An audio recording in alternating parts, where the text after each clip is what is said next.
तो जी छात्रों, आपके सुबह के आपके यहाँ पे 5 बज चुके हैं और 5 बजे आपका मैं लेके आ चुका हूँ सेट एक आपका यहाँ पे पार्ट आपका 3। छात्रों बिल्कुल आप यहाँ आज के पेपर में टॉप करोगे, फटाफट आंसर कर लीजिए। पूरे क्वेश्चन आपके सेम टू सेम आज आपके फंसने वाले हैं। देखिए पार्ट आपका 2 में मैंने क्वेश्चन आपका सेट ए का यहाँ पे देखिए मैंने आपके सारे ऑब्जेक्टिव के आंसर मैंने आपको दे दिए हैं। ठीक है, यदि आपने नहीं देखा है तो आप अच्छे से देख लीजिए। और इसके बाद देखिए मैंने आपको सही जोड़ी के आंसर दे दिए, इसके साथ आपके यहाँ पे एक वाक्य के आंसर मैंने दे दिया और इसके साथ आपको यहाँ पे सत्य असत्य वाले क्वेश्चन का आंसर मैंने आपको दे दिया। ठीक है, अब देखिए यहाँ पे इनका आंसर तो मिल गया, इसके साथ क्वेश्चन 6 से लेकर आपको यहाँ पे मैंने कहा था दे दिए, आपके 13 तक के आंसर प्रॉपर मैंने आपको यहाँ पे आपको दे दिए। ठीक है, ये देखिए आपको 13 तक के आंसर मैंने आपको यहाँ पे आपको दे दिए। चलिए आपको यहाँ पे क्वेश्चन सबसे पहले बात करें 13 की। ठीक है, तो 13 का क्वेश्चन का आपका एक बार रिवीजन कर लीजिए, क्योंकि आपका ये क्वेश्चन हो सकता है आपका यहाँ पे क्वेश्चन 12 तक के मैंने आंसर दिया था। देखिए सबसे पहले लिखा आपका यहाँ पे धारणीय विकास क्या है, आपको इसका आंसर चलिए दिखा देते हैं।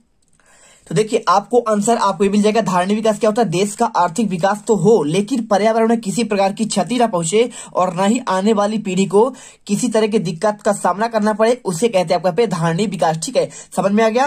क्या होता है जब आपका देश का आर्थिक विकास हो रहा हो, जैसे हमारा देश आपका विकासशील देशों में आता है, लेकिन पर्यावरण में किसी प्रकार का क्षति ना पहुंचे, किसी को नुकसान ना पहुंचे, ये कहलाता है आपका धारणीय विकास। और इसके बाद देखिए आपको इसके आपका सेट ए का आपको यहाँ पे अथवा क्वेश्चन आर्थिक विकास से क्या तात्पर्य है, आपको ये क्वेश्चन देखना है। तो देखिए आपको यहाँ पे आर्थिक विकास को है परिस्थिति जिसमें कोई देश अर्थव्यवस्था के क्षेत्र में इतनी प्रगति करे जो कि उसके जनसंख्या वृद्धि दर से आपके अधिक हो, आपका यह आंसर हो जाएगा। इसके बाद क्वेश्चन देखिए आपको यहाँ पे दिया गया है, क्या दिया गया आपको यहाँ पे दिया गया है, आपका देखिए गृह युद्ध किसे कहते हैं और सत्ता का क्षेत्रीय बंटवारा क्या है, आपको इसको बताना है।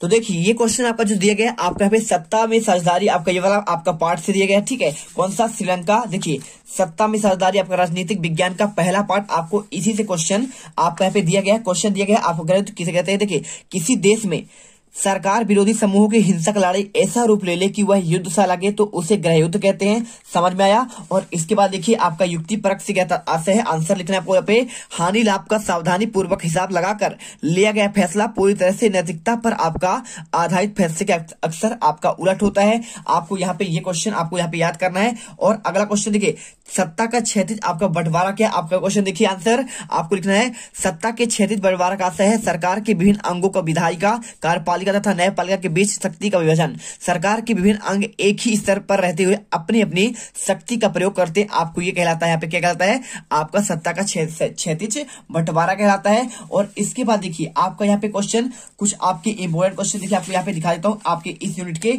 देखिए आपको यहाँ पे लिखा है विरोध और संतुलन का क्या अर्थ है, तो यहाँ एक प्रकार की शासन में भागीदारी विधि है जिसमें अंतर्गत सरकार का प्रत्येक अंग आपका दूसरे अंगों पर प्रतिबंध और नियंत्रण रखता है। इसके साथ क्वेश्चन लिखा बेल्जियम में सामुदायिक सरकार का चुनाव कैसे होता है, तो बेल्जियम में सामुदायिक सरकार का चुनाव डच, फ्रेंच और जर्मन भाषा बोलने वाले चाहे वहां पे रहते हो अपनी भाषा के आधार पर सामुदायिक सरकार का चुनाव करते हैं। और इसके बाद देखिए 1956 में श्रीलंका में बने कानून के तहत तमिलों के साथ किस प्रकार भेदभाव किया जाता है, आंसर इस कानून के तहत तमिल भाषा को दरकिनार करके सिंहली भाषा को एकमात्र राजभाषा घोषित कर दिया गया है। और विश्वविद्यालय और सरकारी नौकरियों में सिंहलियों को प्राथमिकता दी गई है और बौद्ध मत को संरक्षण का बढ़ावा दिया गया है। चलिए इसके अलावा देखिए श्रीलंका में बहुसंख्यक बात से आप क्या समझते हैं। देखिए श्रीलंका के सिंहली समुदाय के नेताओं ने अपने बहुसंख्या के बल पर शासन पर प्रभुत्व जमाना चाहा, इस वजह से लोकतांत्रिक रूप से निर्वाचित सरकार पर सिंहली समुदाय की प्रभुत्ता कायम करने के लिए वही बहुसंख्यक परिस्थिति के तहत बहुत सारे कदम उठाए गए।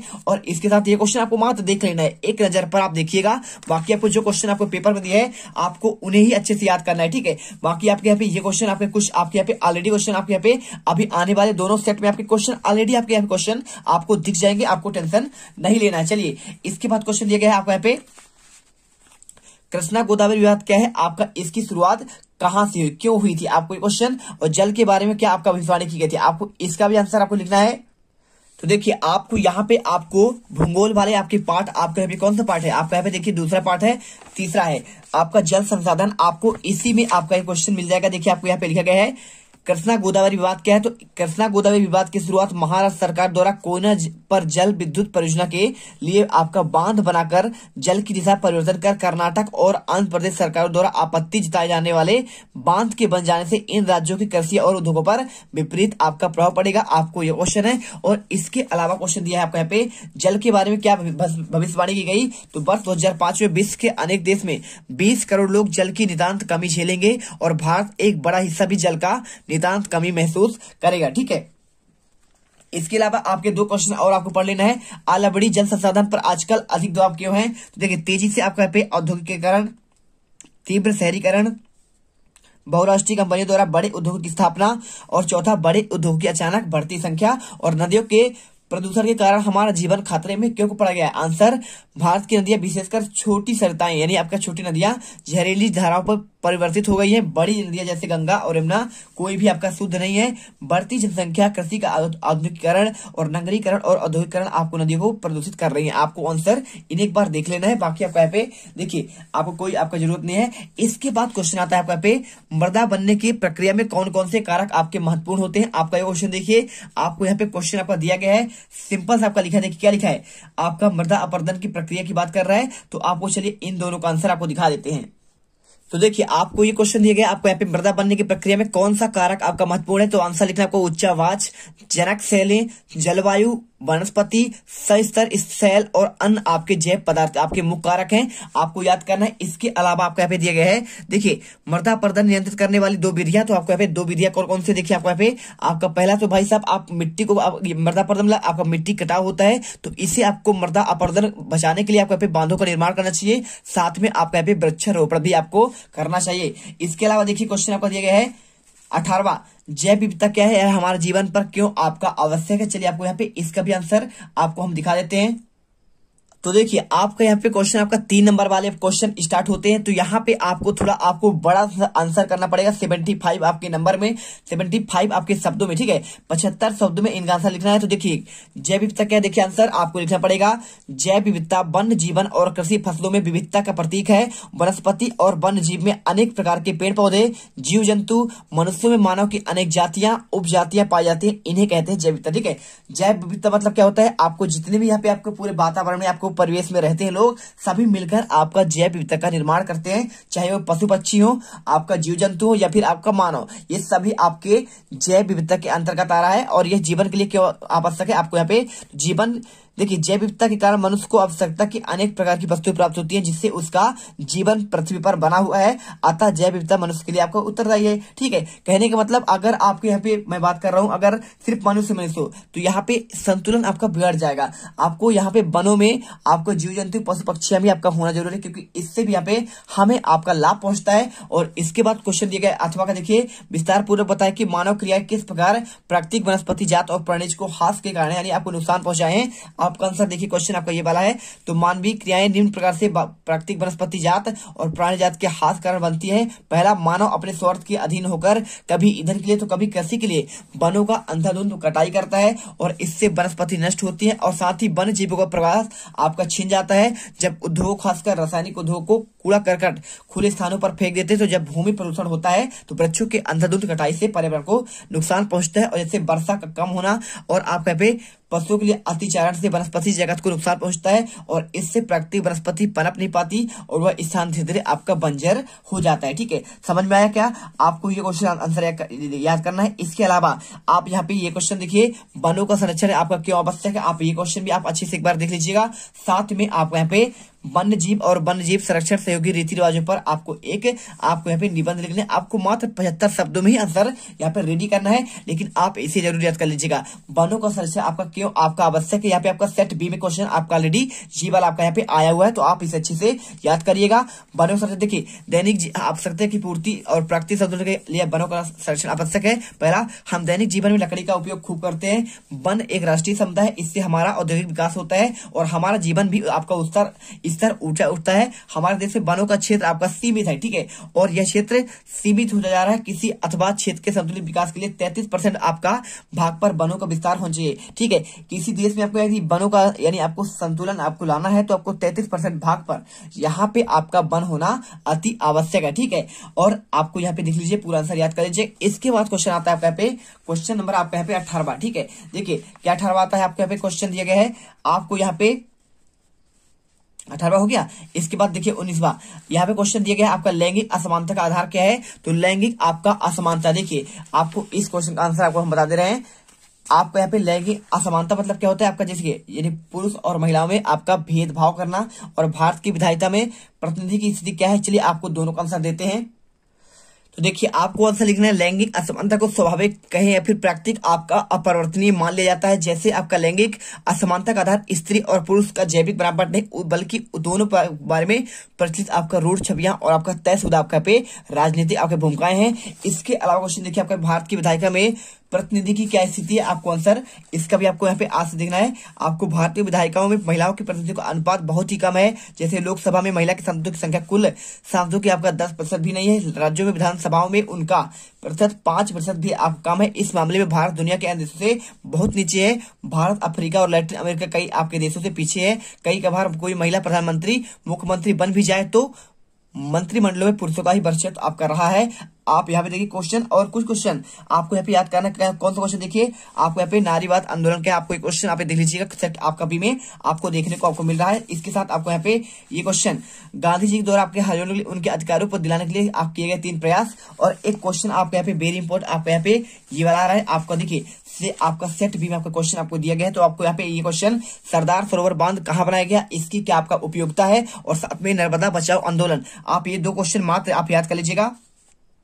ये आपके 3 नंबर वाले क्वेश्चन आपके लघुत्तरी क्वेश्चन है, ठीक है। तो यहाँ पे देखिए सरदार सरोवर बांध गुजरात के नर्मदा नदी पर बनाया गया। यह भारत की एक बड़ी जल संसाधन परियोजना है जिसमें 4 राज्य राजस्थान, गुजरात, महाराष्ट्र और मध्य प्रदेश की सहभागिता है। और यह परियोजना गुजरात के 94-90 गांवों में 173 कस्बों में, राजस्थान के 124 गांवों के सूखाग्रस्त और मछली आपके भाव को जल की आवश्यकता पूरा करते हैं। 7वां क्वेश्चन नर्मदा बचाओ आंदोलन से क्या समझते हैं, तो कुछ सामाजिक संगठन पर्यावरणीय आंदोलनों के द्वारा बहुउद्देशीय नदी परियोजनाओं का आपका विरोध कर रहे हैं। इनमें एक आंदोलन नर्मदा बचाओ आंदोलन है, और यह आंदोलन एक गैर सरकारी संगठन द्वारा चलाया जा रहा है जो जनजातीय लोगों, किसानों और पर्यावरणविदों और मानवाधिकार कार्यकर्ताओं को गुजरात में नर्मदा नदी पर सरदार सरोवर बांध के लिए विरोध में लामबंद करता है। और मूल रूप से यह आंदोलन जंगलों के बांध के पानी डूबने जैसे मुद्दों पर केंद्रित है। हाल ही में इस आंदोलन का लक्ष्य बांध से विस्थापित गरीब लोगों आपको सरकार को संपूर्ण पुनर्वास आपका सुविधाएं दिलाने में हो गया, ठीक है। चलिए अब इसके बाद क्वेश्चन आता है, देखिए आपका यहाँ पे 19 क्वेश्चन कंप्लीट हुआ। इसके बाद क्वेश्चन आपका यहाँ पे 20वां, देखिए मुद्रा के वर्गीकरण की आपको व्याख्या करना है आपको। तो देखिए आपका जो ये क्वेश्चन आपका लिया गया है आपका इकोनॉमिक्स के आपके पे अध्याय आपको जो दिया गया है आपको मुद्रा और साख आपकी इसी से लिया गया है। और ये क्वेश्चन का आंसर देखिए आपको यहाँ पे लघुत्तरी क्वेश्चन आपको आंसर करना है मुद्रा के वर्गीकरण आपको व्याख्या कीजिए। ये क्वेश्चन है ना, देखिए पहला क्या होता है आपका पूर्ण मुद्रा। आपको ये वाला पॉइंट आपको लिखना पड़ेगा पूर्ण मुद्रा के बारे में। तो देखिए लिख दीजिए आप यहाँ पे पूर्ण मुद्रा में क्या, वह मुद्रा जिसका गैर आपका मौद्रिक उद्देश्य के लिए वस्तु के लिए कुछ आपका प्रयुक्त होता है, पूर्ण मुद्रा कहलाता है। जैसे सोने चांदी के सिक्के और चांदी के सिक्के आदि, ठीक है। दूसरा है प्रतिनिधि पूर्ण मुद्रा। मुद्रा के इस स्वरूप में धातु के सिक्के के स्थान पर आपका पत्र मुद्रा का उपयोग किया जाता है। यद्यपि मुद्रा का गैर मौद्रिक मूल्य नाम मात्र होता है, परंतु चलन के रूप में मुद्रा के रूप में अंकित मूल्य के बराबर होता है, और इसे प्रतिनिधि मुद्रा भी आपका जाता है, जैसे चेक, करेंसी और नोट, ठीक है। और इसके बाद देखिए तीसरा आपको साख मुद्रा, वह मुद्रा जिसके मुद्रा के रूप में आपको मूल वस्तु के मूल्य से अधिक होता है और साख मुद्रा कही जाती है। और यह सिक्कों के रूप में आपका हस्तांतरणीय प्रतिज्ञा पत्र के रूप में केंद्रीय सरकार द्वारा निर्मित की जाती है। और इसके बाद क्वेश्चन आपका अथवा देखिए ग्रामीण क्षेत्रों में सस्ते ऋण आपका प्रयोग स्रोत कौन कौन सा है आपका, देखिए यहाँ पे क्वेश्चन आपका ये वाला है। तो ग्रामीण क्षेत्रों में सस्ते आपके ऋण का प्रयोग स्रोत आपका सहकारी समितियां हैं, सहकारी बैंक होती है। सहकारी समितियों के सदस्य अपने संतानों को जोड़ लेते हैं, अपने सदस्य से जमा वसूल करते हैं और इस जमा पूंजी से ऋणाधार मानते हुए आपके सहकारी समितियां बैंक से बड़ा ऋण लेने में कामयाब होती है। और इस पूंजी का प्रयोग सदस्यों को कर्ज देने के लिए किया जाता है। ये समितियां कृषि उपकरण खरीदने, खेती कृषि व्यापार करने, मछली पकड़ने और घर बनाने और तमाम अन्य किस्म के खर्च करने के लिए आपको ब्याज पर ऋण आपका उपलब्ध कराती है। आपको आंसर करना पड़ेगा। और इसके अलावा क्वेश्चन दिया गया है, देखिए आप ये भी क्वेश्चन भी आपको देख सकते हैं। यहाँ पे मुद्रा से क्या अभिप्राय है और मुद्रा के प्राचीन और आपके आधुनिक आपको अंतर बताना है। और बांग्लादेश में आपको यहाँ पे क्या लिखा क्वेश्चन आपके बैंक पर टिप्पणी लिखी। तो ये क्वेश्चन आपको एक बार देख लेना है, ठीक है, क्योंकि आपको यहाँ पे क्वेश्चन आपको आ सकता है। इसके बाद क्वेश्चन आपको यहाँ पे 9 नंबर आपका इंपॉर्टेंट है, मुद्रा की विनिमय के माध्यम से आपका रूप व्याख्या करिए। देखिए कुछ क्वेश्चन आपको यहाँ पे आपके सेट बी के आपको यहाँ पे ये क्वेश्चन दिए गए हैं, तो ये क्वेश्चन भी आपको यहाँ पे IMP मानकर आपको पढ़ लेना है। चलिए अब इसके बाद क्वेश्चन आता है आपके यहाँ पे आपका 21वां, ब्रिटेन में राष्ट्रवाद के इतिहास पर आपको प्रकाश डालना है।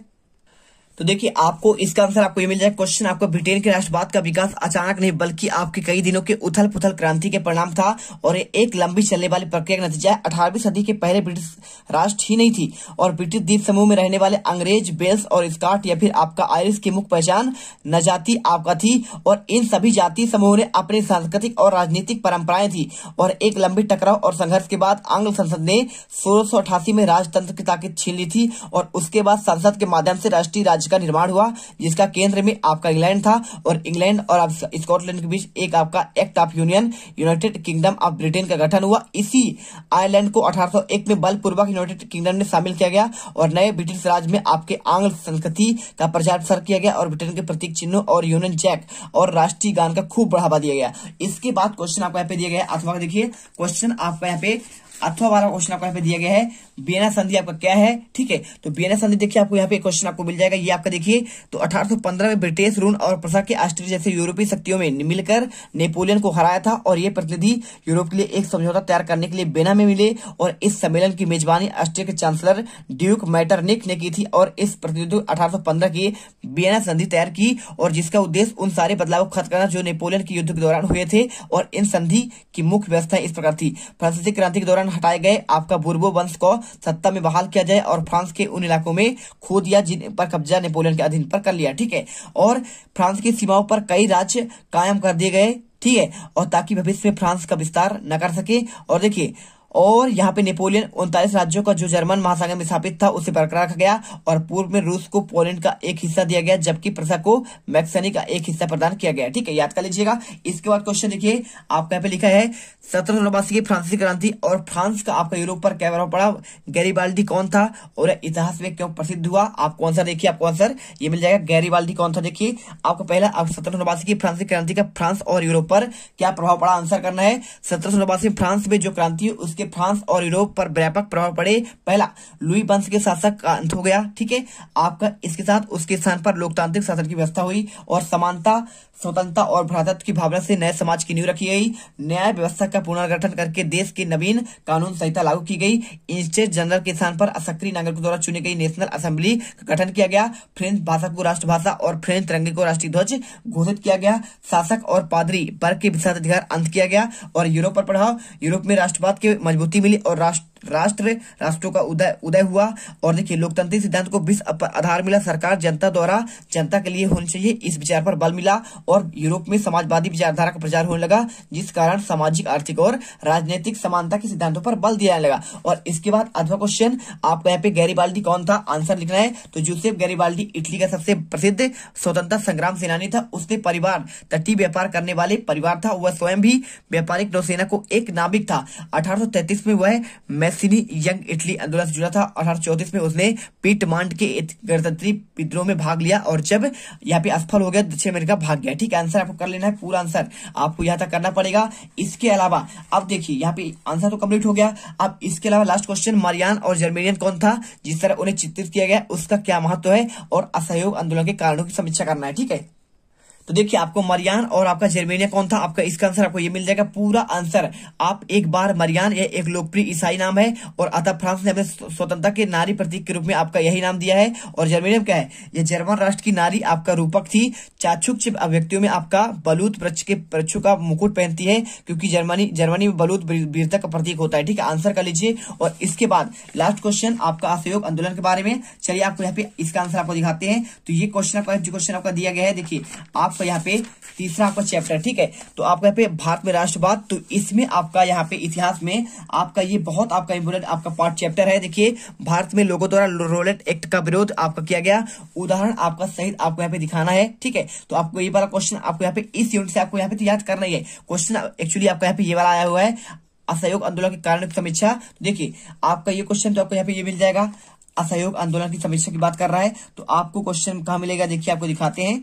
आपको ये क्वेश्चन, ठीक है ना। यहाँ पे आपका लिखा गया, देखिए आपको असहयोग आंदोलन के कारणों का समीक्षा करें, तो पहला आपका यहाँ पे कारण हो जाएगा आपका आर्थिक कारण, और दूसरा आपका यहाँ पे हो जाएगा आपका सरकारी राज की दमनकारी नीति, और तीसरा प्रथम विश्व युद्ध का प्रभाव, और चौथा 1919 के मॉन्टेग्यू चेम्सफोर्ड का एक्ट से आपका निराशा। और इसके बाद आपका पांचवा पॉइंट देखिए, आपको यहाँ पे रोलेट एक्ट, आपका जलियांवाला बाग हत्याकांड, इसके साथ आपका असहयोग आंदोलन के विभिन्न आपके समाज के विभिन्न वर्गों की हिस्सेदारी आप प्रकाश डालिए। तो आप ये क्वेश्चन में आप एक बार यहाँ पे देख लीजिएगा, ठीक है। असहयोग आंदोलन के समाज के विभिन्न वर्गों पर प्रकाश डालिए, ठीक है। ये क्वेश्चन आपको यहाँ पे देख कर जाना है, और साथ में आपको इन क्वेश्चन देखिए, आपका ब्रेटन वुड्स समझौता क्या है, आप इसे एक बार पढ़ लीजिएगा। देखिए, युद्धोत्तर अंतरराष्ट्रीय आर्थिक व्यवस्था को मुख्य आपका उद्देश्य था कि औद्योगिक विश्व में आर्थिक स्थिरता और आपका पूर्ण रोजगार बनाए रखना, ठीक है। तो ये आपका सहमति फ्रेमवर्क हुआ था 1944 में अमेरिका के न्यू हैम्पशायर के ब्रेटन आपका वुड में, इससे आपको इसको ब्रेटन वुड आपका समझौता कहते हैं। साथ में आपको यहाँ पे देखिए,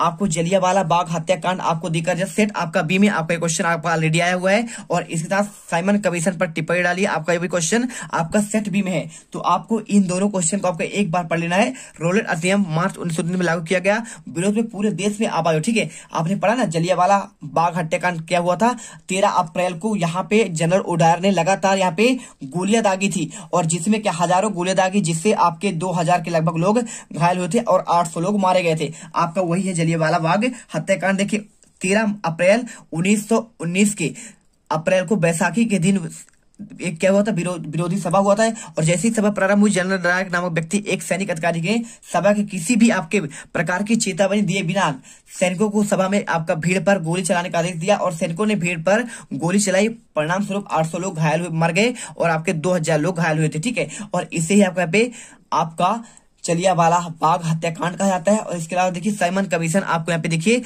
1927 में ब्रिटिश सरकार द्वारा सर जॉन साइमन की अध्यक्षता में आपके 7 सदस्यों का एक कमीशन नियुक्त किया गया, जिसका कार्य भारत में संवैधानिक सुधार लाने के लिए एक रिपोर्ट आपका तैयार करना। इस कानून का कमीशन का बहिष्कार इसलिए किया गया क्योंकि इस सभी सदस्य अंग्रेज थे। इसमें जितने आपके यहाँ पे सुधार के लिए रिपोर्ट तैयार करना था, सारे सदस्य आपके यहाँ पे आपका ब्रिटेन थे, और इंडिया से कोई भी आपका सदस्य नहीं था, ठीक है। तो भारतीय में इनमें कोई प्रतिनिधि नहीं था। यह कमीशन जाता था, वहां हड़तालें होती थी, काली झंडियां दिखाई देती थी, साइमन वापस जाओ, ठीक है, और का नारा लगाया जाता था। और इस आंदोलन का नेतृत्व पुलिस की लाठियों के प्रहार से लाला लाजपत राय का निधन भी हो गया था, ठीक। चलिए, आपको यहाँ पे आंसर हमने आपको 23 के 23 आंसर आपको दे दिए हैं। तो आई होप आपको ये वीडियो अच्छा लगा होगा। यदि वीडियो को पसंद आया है, वीडियो लाइक करिए, चैनल को सब्सक्राइब करिए। मिलते हैं नेक्स्ट वीडियो पर। जय हिंद, जय भारत। अब अगर तुम लोगों को ये वीडियो पसंद आई तो यार लाइक मारो। एम करते हैं 2,60,000 लाइक्स के लिए। कंप्लीट तो वैसे ही नहीं होने, लेकिन बोलने में क्या जा रहा है ना। और अगर तुम लोग नए हो तो सब्सक्राइब करो, वो जो लाल वाला बटन है।